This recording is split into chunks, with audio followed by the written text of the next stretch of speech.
Hello, everyone. My name is Christy Turlington Burns, and I'm the founder of Every Mother Counts and a global maternal health advocate. On behalf of Flatiron Books and host Barnes & Noble, it's an honor and a privilege to be with you tonight to celebrate author Malaika and the paperback edition of her groundbreaking book, The Three Mothers: How the Mothers of Martin Luther King Jr., Malcolm X, and James Baldwin Shaped a Nation, which was recently named one of the best 23 history books written by women by Business Insider and is a Barnes & Noble nonfiction monthly pick for the month of January. Welcome. Thank you. I'm so honored to be here, and it's so amazing to be in conversation with you. I feel the same. It's wonderful to be with you too, Anna. Anna, let's start just by introducing to the audience Alberta King, Louise Little, and Bernice Baldwin. Who were these women? Where were they born? And what kind of America did they grow up in as young girls and women? Yeah, I'll try to keep it short because, of course, I think there should be multiple books written about each of them. I think they're so incredible. But just to give kind of an overall kind of teaser as to who they were, we'll start with Alberta. In Alberta, Christine Williams King was born in Atlanta, Georgia in 1903, and she was raised by the leaders of Ebenezer Baptist Church. So she grew up believing that Christian faith should always be intertwined with social justice. She believed in participating in marches and in boycotts, and especially about having this privilege of education, how you use that to advance freedom causes. That education doesn't make you better than anybody else, but if you do have access to it, you should use it for something larger than yourself. So even, we're just getting started. You probably are already seeing a lot of similarities in her son, but we'll talk about that, I'm sure, a little more later. And the America that she grew up in, of course, is dominated by Jim Crow. She is alive during the race riots in Atlanta when the Sweet Auburn district is completely taken over by white mobs. And all of these Black businesses and Black people have to pretty much start from scratch if they're able to survive this moment. So that really sets the scene for the fact that her family is this family full of resistance, full of social justice, full of Christian faith, but they're also coming up against very real and very violent white supremacy. And then we can move on to Bernice Baldwin. Bernice was born in Deal Island, Maryland, this kind of tiny place in 1902. And we know that she lost her mother at some point in the first month of her life. This could have been in childbirth, or it could have been a couple weeks later. All I know is that her mother's death certificate has the same month and year as Bernice's birth certificate, and that she passed away from hemorrhaging. Even to this day, it wouldn't be that surprising for a Black mother to lose her life in this way, as you know well from your work. And so she starts her life with tragedy, but she actually becomes somebody who's focused on light and on love and on healing. And she is a writer. She loves to write letters. She's a reader. She really is interested in how words can help move people forward and move people in their own healing. And so she writes letters to all of her loved ones. And even this kind of inspires her to leave Deal Island to search for something new when she's a teenager.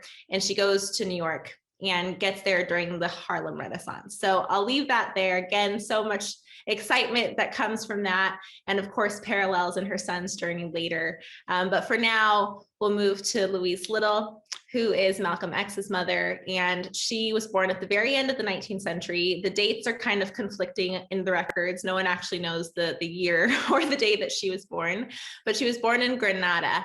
And she was inspired mainly by her grandparents to focus on Black independence and Black self-sufficiency. Her grandparents are what we now would call liberated Africans. So at some point they were enslaved and then they were able to gain their freedom. And as a result of this, they are so inspired to tell their family, tell their children, tell their grandchildren about the need for Black people to remain independent. It's this kind of form of Black nationalism that she is raised hearing. And she becomes someone who wants to spread this message worldwide. So she's multilingual. She leaves Grenada as a teenager and she goes to Montreal, Canada to join this Marcus Garvey Pan-African movement, with very direct ties to what we will later know as the Nation of Islam. The UNIA is what inspires her to keep going and keep pushing for this in the United States of America. So all three of them grow up within, the same decades. They're only born within 5 years of each other. And then their famous sons are born within 5 years of each other as well. So they're all happening at the exact same time. I mean, just thinking as a parent and how our experiences really inform the way that our children are informed about the world around them. It's so clear that their path did the same for their sons. And yet I'd be so interested to hear how you think specifically each of them used what they learned and all that they faced as they parented their respective sons, helping them become the influential leaders of the civil rights movement. That's something that's so important to me. And I am a pretty new mom. I have a 2-year-old and I have a 3-month-old. And I am so aware of this feeling that a lot of my friends even have, that somehow when your children are born, your identity is erased.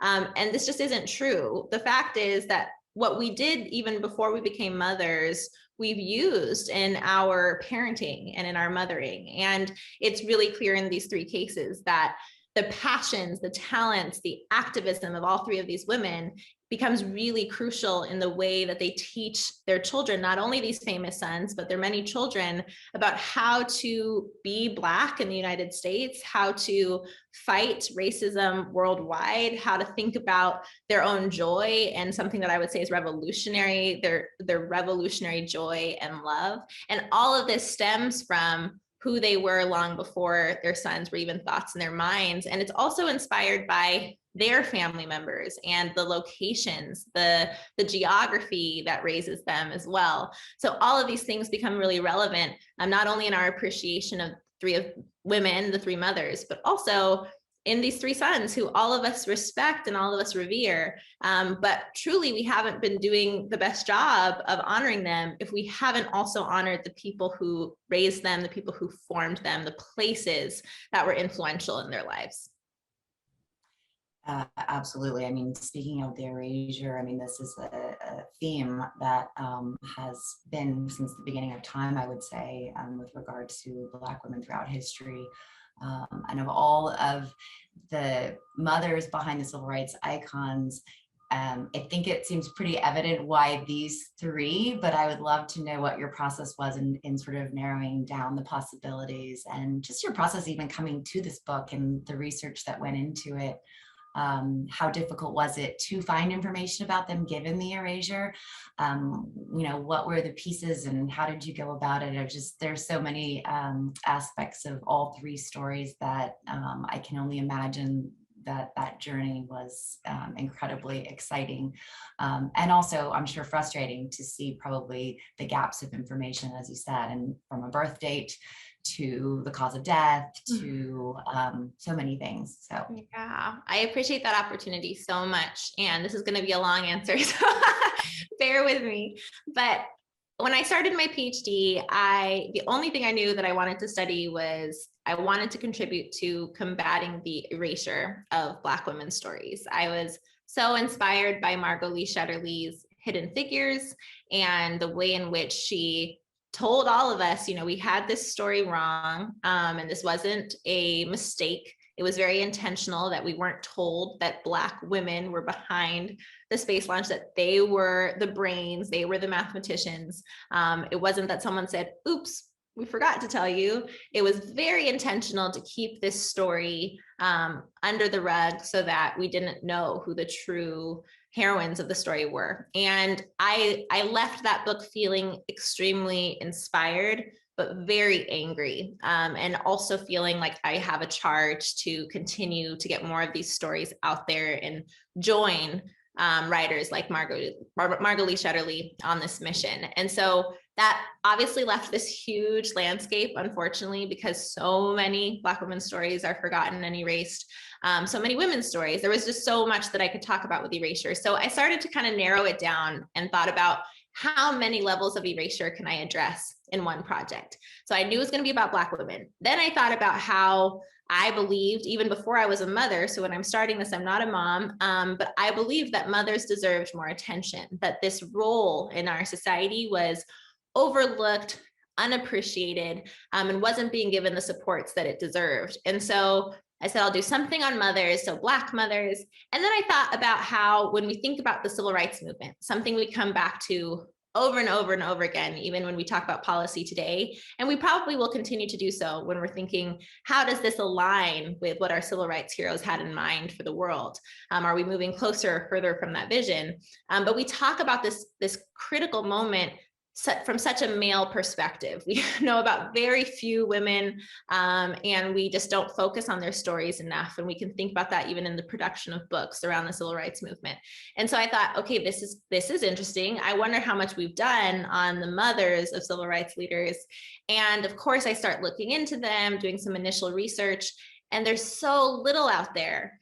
So I basically, at first, all I knew was that around the time when the women were born, I knew around the time that the sons were born. That's how I narrowed it down, because I could kind of bring three very unique, beautifully diverse stories together in one book without reducing this identity of Black womanhood. I wanted to make sure we explored how large this is, and how amazing this is, and how so often we're looked at as some kind of monolithic group. But I also wanted to bring them together in a way that didn't reduce them. So the timeline allowed me to do that, the chronology. So that's why I chose the three of them. And it was strategic. I also wanted to play on the fact that people were going to pick up a book and pick up, reading that had to do with these three men. I was well aware of that. And I used that as a hook so that they still walked away knowing three Black women's stories. And I think it's paid off. The only thing is that a lot of people now think that I only am interested in mother and son relationships, and that's simply not true. I was using it strategically so that more people would know Alberta, Bertus, and Louise as individuals, as well as what they symbolized for Black women and what we're facing to this day. And you have a son, and now you have a daughter as well. Yeah. I guess I have some questions about in the learning about these mothers and the thinking about the erasure, or just the, as you say, the kind of way that we view mothers and the role of mothers just societally today. I'm curious, as you progressed throughout this process and became a mother yourself, what did it bring up of your own mother, and how, I found becoming a mother, you start to have different kinds of appreciation for the life and journey that your mother took before you. And so much of the experience of mothering and motherhood is sort of intergenerational. We're seeing that now with regard to the birth outcomes that are so disproportionate in this moment in time in the United States. But I'm curious about your own relationship with your mother, and also how because it's a constant evolution and process, and as your kids get to different milestones in their lives and their development, it continues to inform and keep that relationship alive. So I'm just curious, since you're so in it right now with little ones, how that's all come together, and do you see your mother on that sort of heroic sort of platform that these three mothers so clearly are as well? Yeah, absolutely. And I think the most accurate description for my life right now is in it. I am loving it, but definitely in it. And my mom 100% is one of my prime inspirations in life, and especially in this book. She is a lawyer, and she spent her life and her career traveling from place to place, advocating for women's rights in the US as well as abroad. And my siblings and I had the privilege of traveling with my parents and their jobs. And everywhere we went, my mom would say, you should notice how mothers are treated in this society. And depending on how they're treated, you'll also be able to see how this society is doing on every other indicator. So she believed that treatment of this important role would tell us more than anything else about this place. And so I grew up thinking about that. So that's why even before I become a mom, I think this is interesting. I want to do something on motherhood. While my mom is a white woman, she's not a Black mother in the way that I'm writing about Black mothers in this book. It was still really critical for me to be raised by her and what she stood for and what she believed in. And she also was such an incredible ally. She told me my whole life, I don't know what it's like to be a Black woman. And I'm not going to say I know what that's like, but I will say that I will stand by you and I will walk by you and I will learn with you. And I will do my part in making sure that this world is a better place for you, because she felt that kind of unjust treatment that her children were going to experience, and that didn't sit right with her. And so it's something that I speak about all the time, something tangentially related, but her allyship and her ability to tell me, seek these stories and do this work, it matters, and fight this erasure. So in many, many ways, my mom was such an inspiration. And absolutely, as soon as you become a mother, I feel like as soon as you just even think about having children, you start to realize the anxieties that come up with that, the very real fears, especially of having Black children in the United States.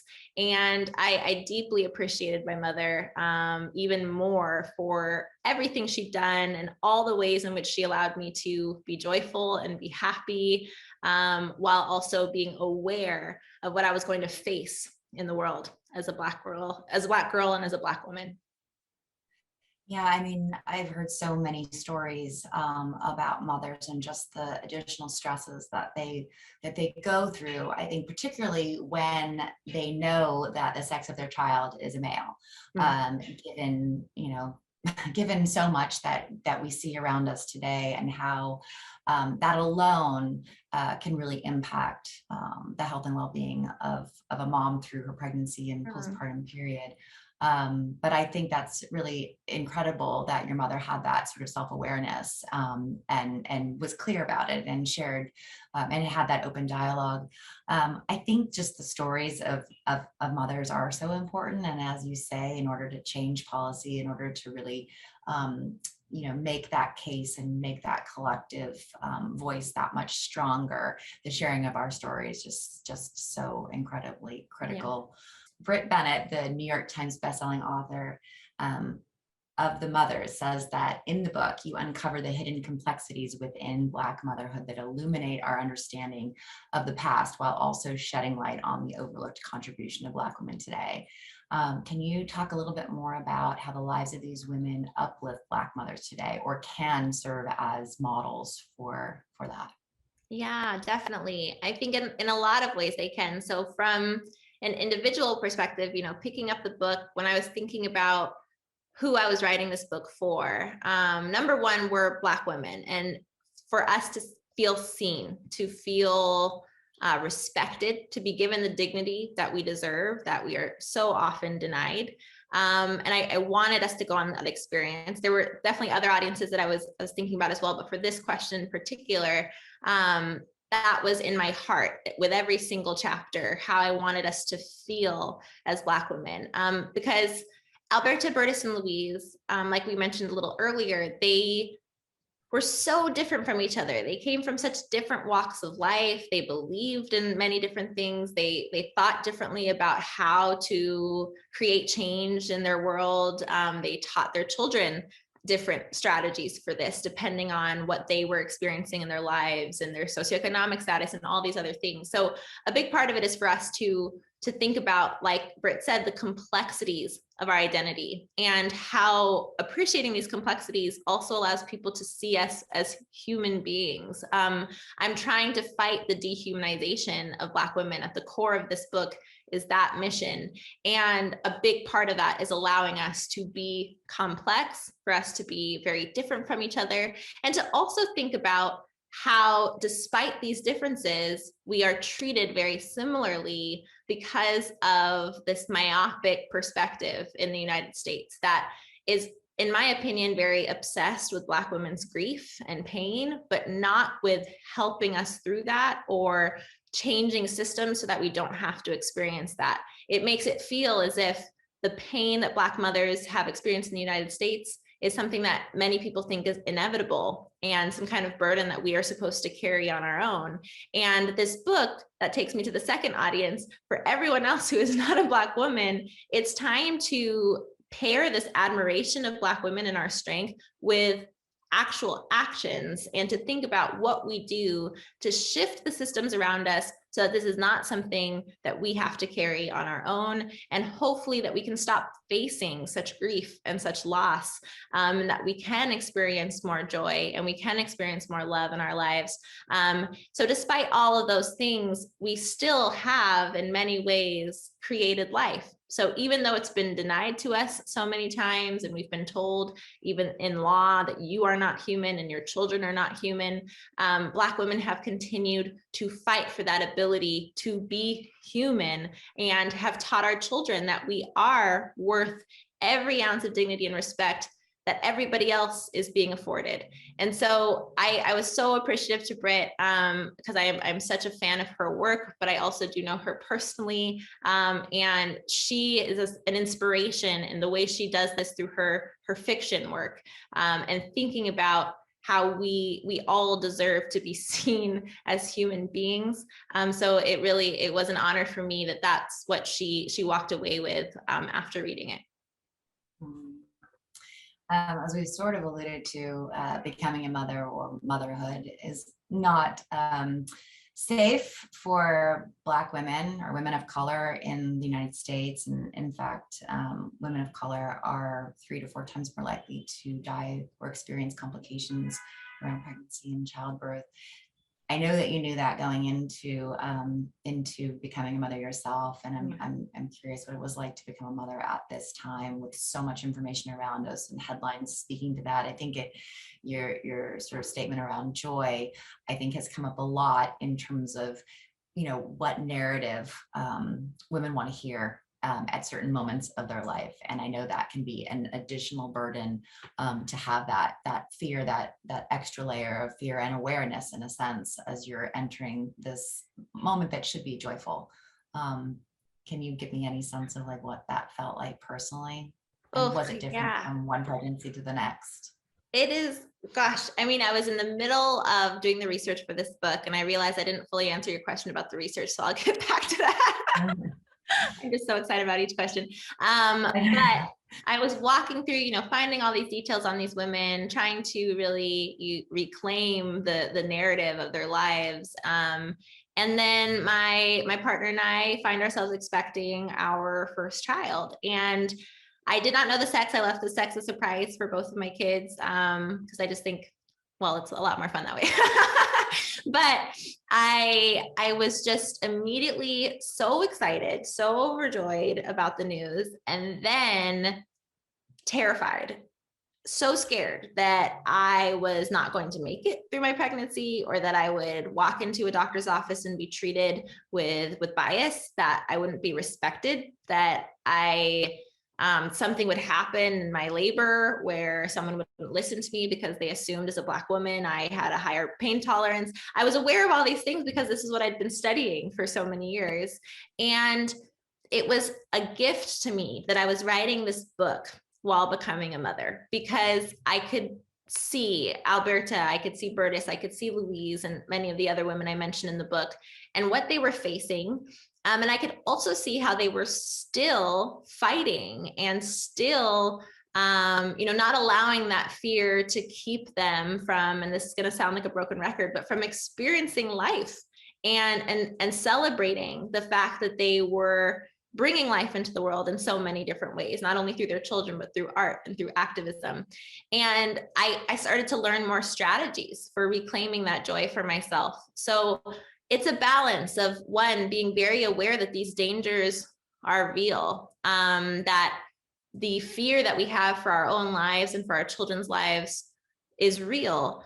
And we are still active agents in that it doesn't just happen to me, and I'm not going to allow it to just happen to me. I'm not going to allow this experience of motherhood to be robbed from me like it has, like the United States has tried to do for so long with Black mothers.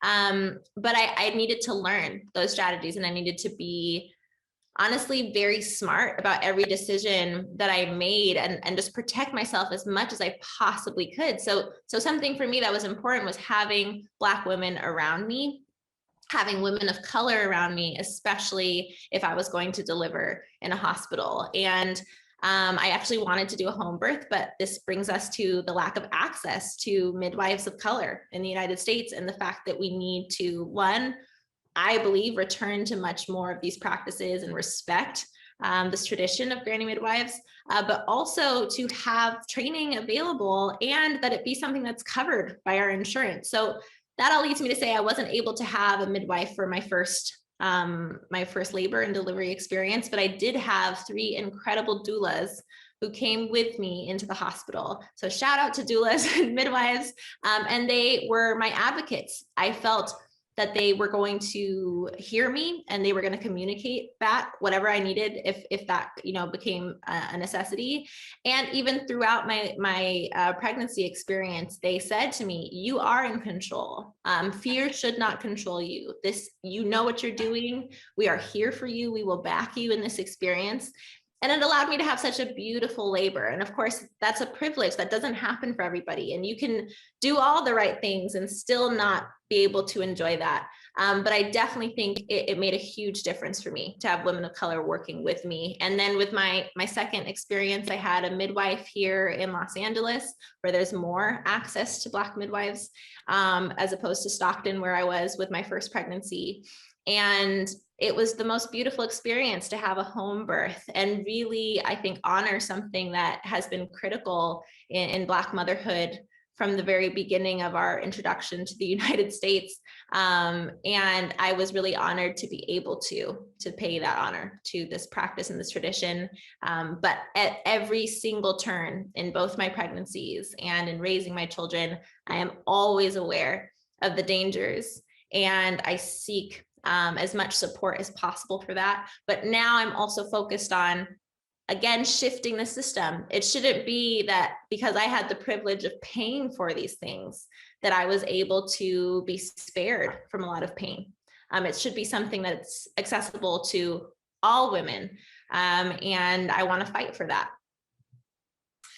That's like music to my ears for the work that we do at Every Mother Counts. And we've been really working hard to advocate for Medicaid reimbursement for doulas and midwives in this country. And there's only a couple of states that have made that kind of commitment. And there is some hope on that front. And but we have to keep fighting for it. But all the things that you mentioned are exactly what I think every mother, every birthing person should have access to, and to have that support system that you felt on that day. And I had similarly that kind of circle of support around me, and it's what I wish for every birthing person.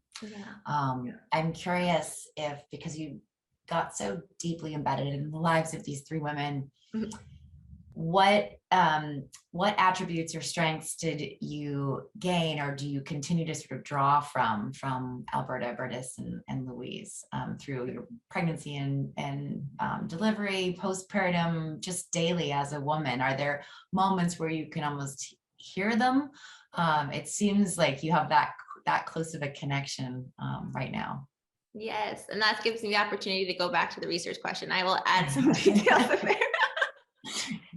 Because I want to kind of return to it simply because this is why I now feel such a connection to them, because it became so clear kind of the crime of the erasure of their lives. Because at the beginning, when I tried to look them up, there was so little out there about them. With Louise, for example, she was just a footnote, and it said she had gone crazy, and how sad was this that she went crazy and her children were taken away from her. And I thought, as a Black woman, there's got to be more to this story. There just has to be something else that's happening. And so I had to contact anyone who'd studied her son. This was my entry point, and ask them, do you have documents on Louise? Do you have any data that I can use as I try to kind of reconstruct her life?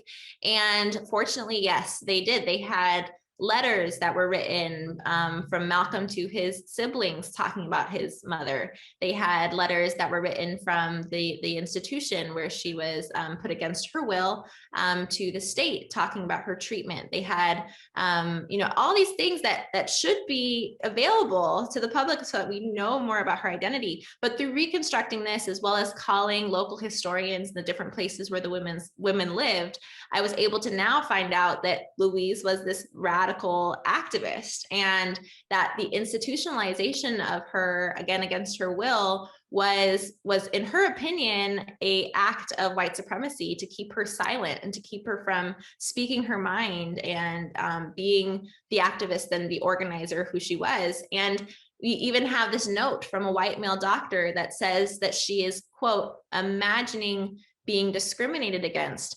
And this, for a white man to say about a Black immigrant woman being enough to put her away against her will for 25 years of her life, these were the details. So this book is entirely original research. None of this information was available before. And so I want to just say that so that more of us go out and find even more details about them. A lot of people who read the book say, I love it, but I want more details.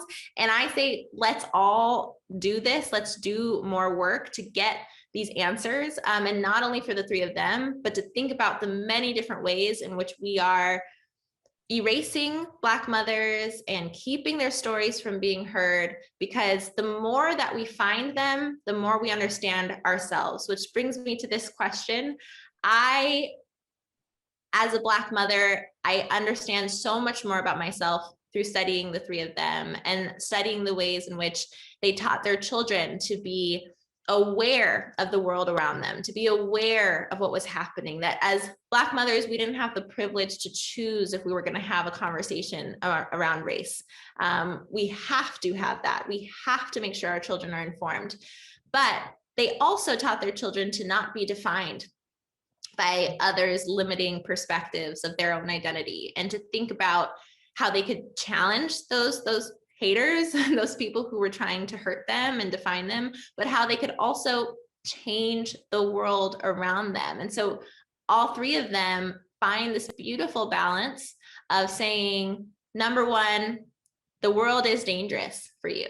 The world will see you differently. Number two, this should not define you, but instead, here are all these tools that I have learned in my own life to create change, and I want you to kind of take it one step further. But a fourth part of this, which is really critical for Black children, is that they not feel the pressure to always be fighting, that the whole world is a burden on their shoulders, but instead that those moments of joy, those moments of laughter, and those moments of freedom are just as important to our fight as those moments where we are, appropriately and eloquently enraged, as Brittany Cooper would put it. We are allowed to be angry. We are allowed to fight. We are allowed to showcase that in the many different ways that we want to practice our resistance. But a part of that resistance is also living life and being children and just sitting there and enjoying the day. And so the book also has these moments where the sons are allowed to do that. And so every single day, as a mom, as a Black woman, I definitely hear Alberta, Bertus, and Louise and the different voices in which they spoke and the different perspectives that they came from. And it inspires me, and it keeps me thinking about both the fight as well as the moments of relaxation, and the anger as well as the moments of joy, and the pain as well as the moments of pure happiness. Is that something that surprised you, do you think, in the process, or was there something else that really came through that did surprise you? In terms of surprises, I wasn't shocked, I guess, because I knew my thesis was that these women were important in the sons' lives.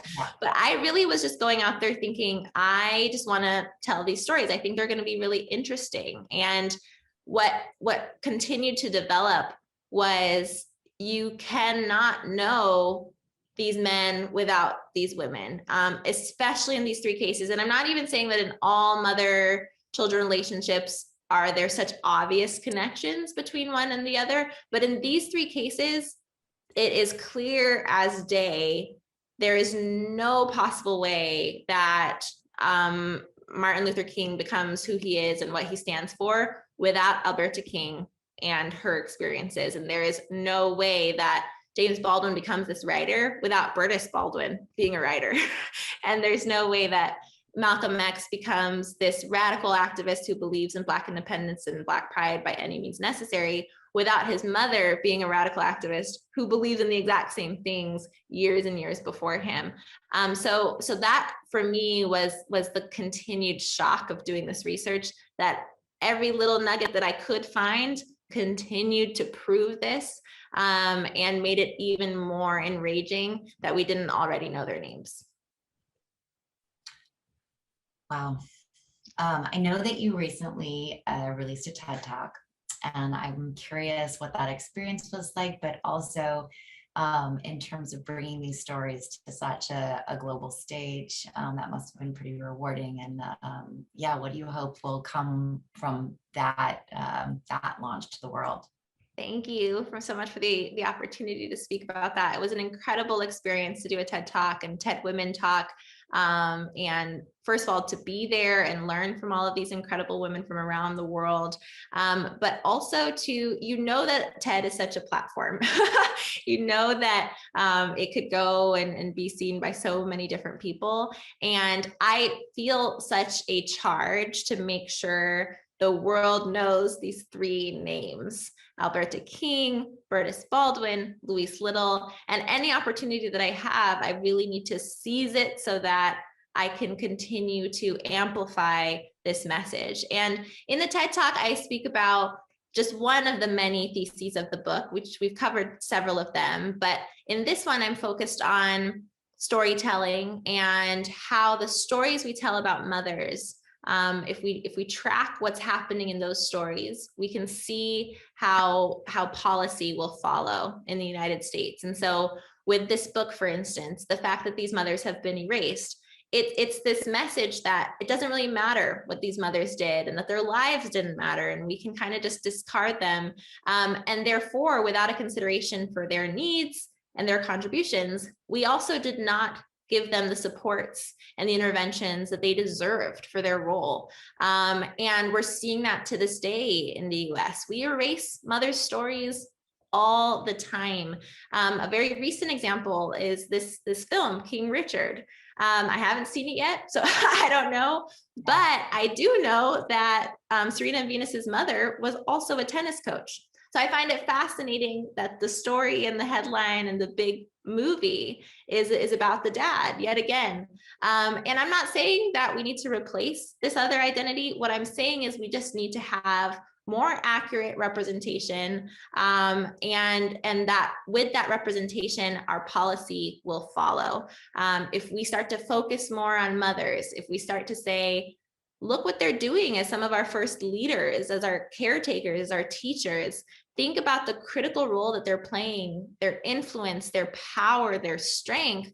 And if all of us start to think about mothers in that way versus thinking about them as selfless beings who don't have needs of their own, then we can convince more people of the need for parental leave. And I'm not talking about just a couple of weeks, an actual parental leave, affordable childcare, that we all need to be concerned about a maternal mortality crisis. This is not just a woman's issue. All of us should be alarmed at the rates that this is happening. And that we also need to think about women who were forced to leave the workforce as a result of the pandemic. So if we can shift our perspective of motherhood first on this kind of storytelling level, and both in the interpersonal stories that we tell, as well as in literature and in media, then we can see policy follow, and we can fight for that policy. And we'll have more people on board who don't question the need for all of these interventions.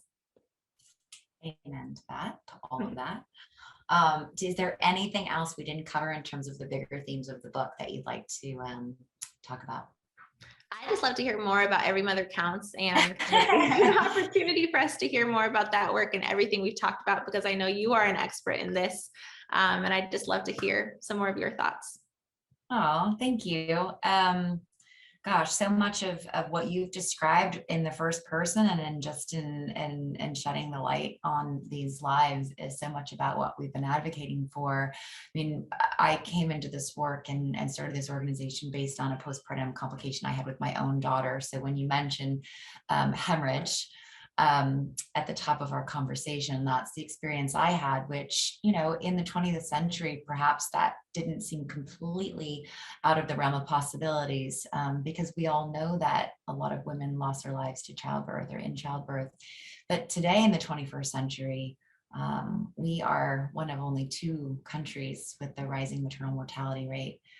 Here in the United States, we spend more per capita on healthcare than any other developed nation in the world, and yet we are not getting the results that we should. Access is certainly a big part of it, that you also sort of addressed and mentioned, but it's not just access. I started this work and thought about access, like, you know, more people have to have more access, but it's really access to what? Right. What quality of care are you receiving? Respectful, compassionate care? Do you have access to doulas, midwives, you know, a range of folks that can actually help support you through this transition or this incredible transformative period of our lives, or what we wish it to be. So we really try to use storytelling. I started with a film. We've continued to make many, many films since that time, but really trying to call out those stories and also the people who are dedicated to providing the care for women who aren't getting the access that they rightfully deserve. And then really trying to fight on the policy side for the coverage, you know, just people to understand what doulas are, what midwives are, why is it important for doulas, midwives, and other care providers to look like the populations that they are serving, why that ensures a certain level of trust or a deeper level of trust without the time, if that's all that you have. So it's one of those things that seems so simple once you are a mother, but like you, recognizing well before that's even a choice that you make on your own, or an option, that you are recognizing in society the role that mothers play, how central they are to most every family, but also just to the world that we live in. You know, we all came here through a mother, Mhm. and irregardless of your relationship with your mother, it's really important to understand all that goes into bringing life into the world and all that's needed, because it's not just a here we go, you know, I'm pregnant, let's go. It's the beginning of a journey. I often call motherhood an endurance sport. I mean, and one of our dear allies and partners, Chanel Portia Albert, she says postpartum is forever. And that is so true and is never lost on me. So we really want to, you know, make sure that this experience is as empowering as it possibly can be. And with that would come information, resources, support systems, a functioning health system. Seems so obvious. So many things, so many things, but one step at a time. And we are making progress.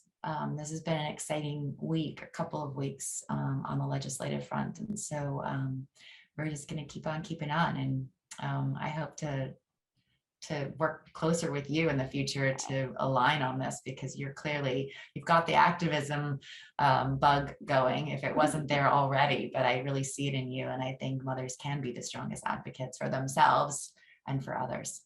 Yeah, that's so beautiful. And I'm so honored to join you in the work. Thank you so much.